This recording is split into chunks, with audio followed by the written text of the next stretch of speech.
ओम नमो भगवते वासुदेवाय नमः। नमस्कार। मैं ज्योतिषाचार्य वरुण प्रकाश ज्योतिष के इस संस्करण में आपका स्वागत करता हूं। जब मैंने प्रिडिक्शन का वीडियो बनाया था देश के चुनाव के बारे में, 2025 के बारे में, दिल्ली आने वाले चुनाव के बारे में, तो मुझे बहुत लोगों का उसमें रिक्वेस्ट आया कि पश्चिम बंगाल के बारे में बताइए, ममता बनर्जी और टीएमसी के बारे में बताइए। तो मैंने काफ़ी दिन से इस पे रिसर्च किया, काफ़ी कुछ गणना किया, फिर उसके बाद मैं आपको यह वीडियो बना के दे रहा हूँ। आज का वीडियो पश्चिम बंगाल टीएमसी पे आधारित है। पश्चिम बंगाल बांग्लादेश के बगल में हमारे देश का एक हिस्सा है, जिसकी बाउंड्री बांग्लादेश से बहुत लगती है। बांग्लादेश में राजनीतिक उथल पुथल बहुत हो रहा है, जिसका प्रभाव पश्चिम बंगाल पे भी कुछ न कुछ पड़ता है। पश्चिम बंगाल में राजनीति से जुड़े हुए काफ़ी लोग बांग्लादेश के लिए समर्थक हैं, बांग्लादेश पे उनका झुकाव है। इसमें पश्चिम बंगाल पे टीएमसी की सरकार है। टीएमसी में ममता बनर्जी वहाँ की मुख्यमंत्री हैं, चीफ मिनिस्टर हैं। तो कैसा है टीएमसी और ममता बनर्जी का आने वाला समय, इसके बारे में मैं ज्योतिषी गणना के हिसाब से आपको बताऊंगा कि यह आने वाला समय उनके साथ कैसा बीतेगा, कैसा रहेगा वहाँ राजनीतिक उथल पुथल या राजनीतिक परिवर्तन या बदलाव जो भी होगा, आपको समय में वीडियो में पता चलेगा। वीडियो पे लगातार बने रहिए, पूरा वीडियो देखिए, स्किप करके मत देखिए। पश्चिम बंगाल जो है, अभी वहाँ पे एक आपने देखा होगा कि डॉक्टरों का बहुत बड़ा आंदोलन हुआ था। ऐसे छोटे मोटे और आंदोलन वहाँ पे होते रहेंगे, कुछ बड़े आंदोलन भी होंगे। कुछ आंदोलन में आप देखेंगे वहाँ उग्र होगा आने वाले समय में, और आप वहाँ पे देखेंगे कि उन आंदोलन की वजह से वहाँ सरकार कुछ हल्का फुल्का अपने डिसीजन मेकिंग पावर से डगमगा जाएगी। टीएमसी का पार्टी का गठन 1 जनवरी 1998 में सुबह 11 बजे के समय कोलकाता में हुआ था।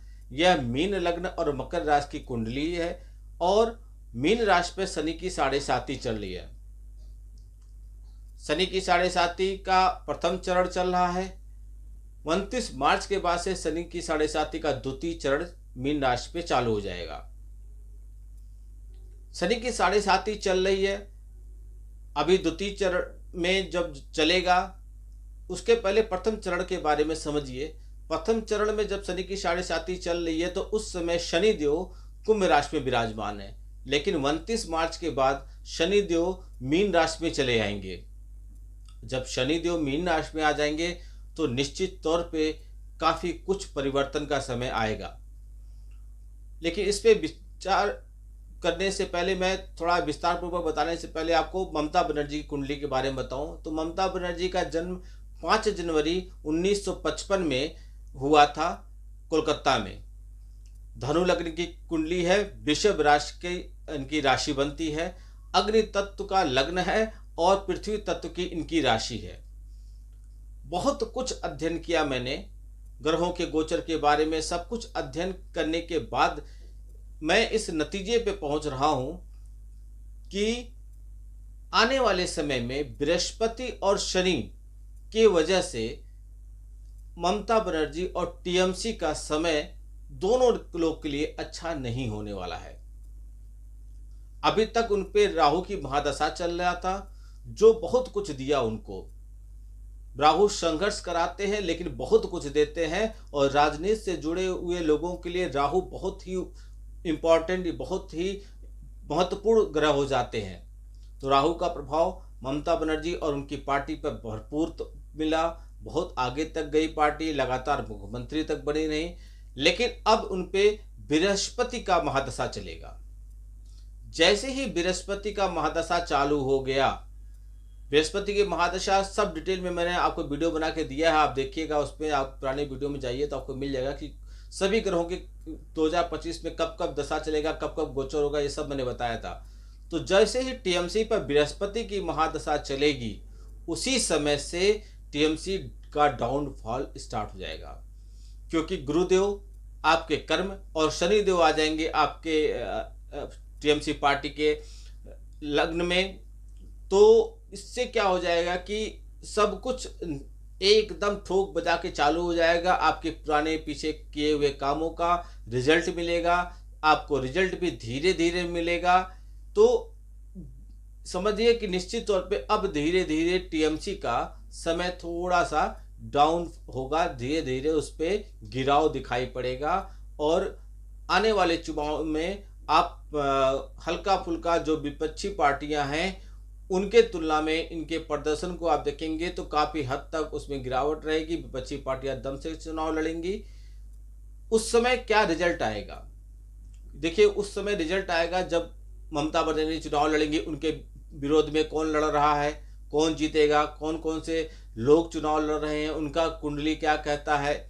इन सब चीज़ों का अध्ययन करके चुनाव के बारे में मैं बता पाऊंगा कि कौन जीतेगा। लेकिन ये निश्चित तौर पे क्लियर है कि बृहस्पति का गोचर जैसे ही राहु का महादशा खत्म होगा और बृहस्पति का गोचर 2025 में चालू होगा, उसी दिन से टीएमसी का डाउनफॉल चालू हो जाएगा। और लग्न में जैसे ही शनि आ जाएंगे 29 मार्च को, तो भी आपको बहुत कुछ उनके साथ परिवर्तन देखने को मिलेगा। 2025 में भारत की कुंडली में मंगल की महादशा चलेगी, तो कुछ मामलों में यह बहुत कष्टकारी रहेगा, लेकिन कुछ मामलों में यह बहुत अच्छा समय भी रहेगा। इस कलयुग में शनि, राहु और केतु का बहुत बड़ा रोल होता है। तो आप ज़्यादा कुछ नहीं कर सकते, तो कर्म प्रधान बनिए और आपके पास जो भी इनकम आ रहा है उसका 0.1% ही, मतलब जो भी संभव हो यथा अपनी शक्ति से आप उसका दान कीजिए।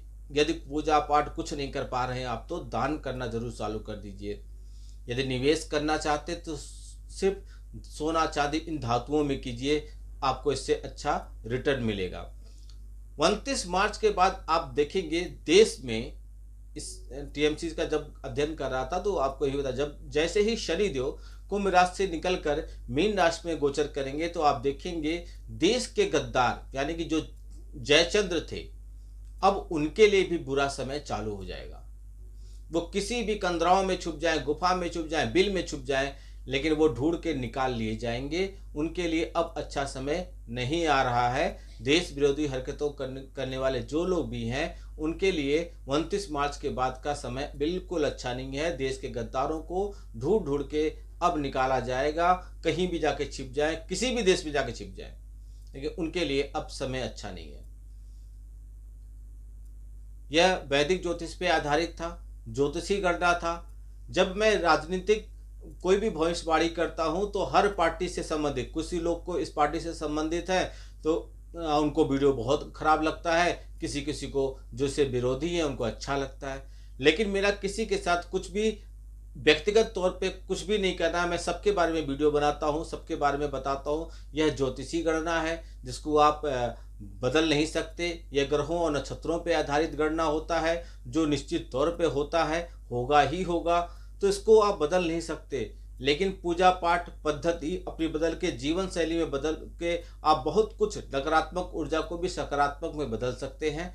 इसलिए ईश्वर का ध्यान कीजिए, ईश्वर का शरण में जाइए, उनकी पूजा पाठ आप टाइम टू टाइम करते रहिए। ईश्वर के जितने निकट जाएंगे ईश्वर उतने ही निकट आपके आएंगे। वीडियो को सब्सक्राइब कीजिए। आपका दिन शुभ हो। भगवान भोलेनाथ का आशीर्वाद आप पे बना रहे। नमस्कार। जय श्री राम।